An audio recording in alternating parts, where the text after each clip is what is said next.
It has been well over a decade since the Regional Transportation Authority of South Florida, or SFRTA for short, has discussed plans to reach downtown Miami using the Tri-Rail commuter system as a link-up. Despite being plagued with several delays year after year, constantly pushing the project back, at the start of 2024, Tri-Rail finally broke ground on their operation in downtown Miami.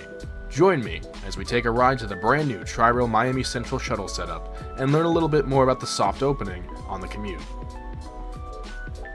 Our ride begins here at Pompano Beach Station, where we await Tri-Rail P675's arrival, which will take us all the way to Metrorail Transfer to board a commuter shuttle into Miami Central. Pompano Beach Station serves as the hub for Tri-Rail system, having the base of operations placed here. The station was renovated several years ago and is now the most modern on the system. Established in 1989, Tri-Rail's namesake comes from the commuter rail system serving the three counties of South Florida, Miami-Dade, Broward, and Palm Beach, along the former Seaboard Miami subdivision. Tri-Rail's average ridership in 2023 was approximately 3,700,000 passengers, and now with the link up to Brightline's Miami Central Station being complete, it seems that it'll slowly begin to rise further. After a bit of delay, 675 arrives and we can prepare to board. The ride from Miami to Pompano Beach takes approximately 50 minutes, and along the way you are treated to some of South Florida's scenery, from large overgrown palmetto trees to some rundown relics of the area's past. Upon arrival to Metrorail Transfer, passengers hurry over to Track 2 to board the 675X, an extension of the 675 that takes us to Miami Central. Boarding the train and taking a seat, we prepare for what is one of the first public runs of the Tri-Rail commuter over neighboring Florida East Coast Railroad's tracks, taking in a newly built junction in contrast to crossing the Diamond at Iris.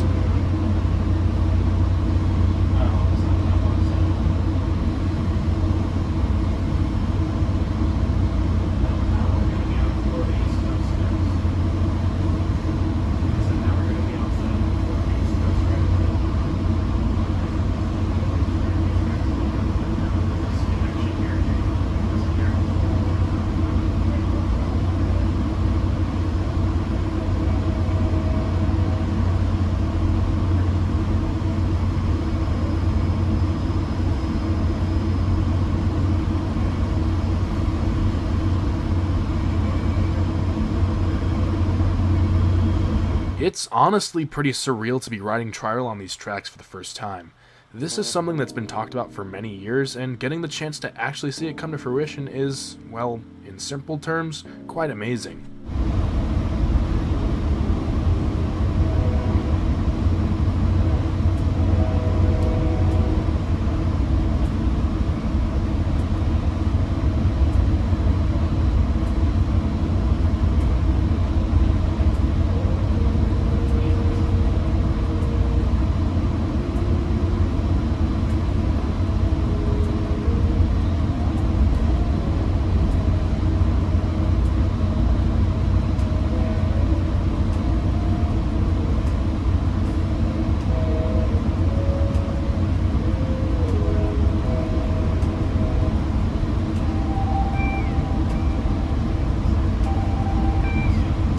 We arrive into the Miami Central Station, which is elevated off the ground in contrast to most of the stations on Tri-Rail's system.